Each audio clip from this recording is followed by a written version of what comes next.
То есть невозможно, то есть если у вас там есть, к примеру, ну, грубо говоря, как называется, хронический кашель, ну, не бывает ничего в таком случае хронического, значит глубоко сидящий.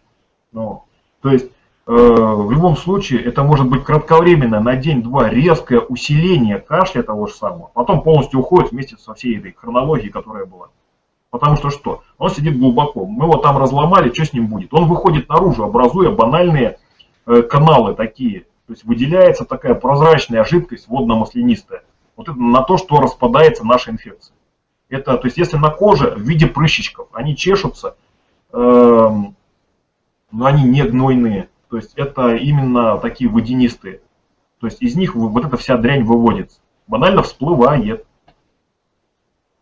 Вот таким вот образом основной, как бы сказать, идет вывод по различным вот этим вещам. То есть не стоит, то есть четко нужно понимать, если свежая, то есть, к примеру, не знаю, там, свежий кашель, ну, можно сказать, 10 минут можно пообщаться с той же самой даже плоской катушкой, не надо то, чтобы конкретно там на какие-то легкие, там еще чего-то с ним работать. Собственно говоря, он просто не сможет нормально развиться и все. То есть вы легонечко покашляли и все. То есть, значит, очень хорошим проявлением в таких случаях, особенно при инфекционных заболеваниях, является резкая тяга ко сну. То есть организм стремится очень быстро, как бы сказать, это лечь поспать, а проснуться уже здоровым. Что в принципе так оно почти и получается.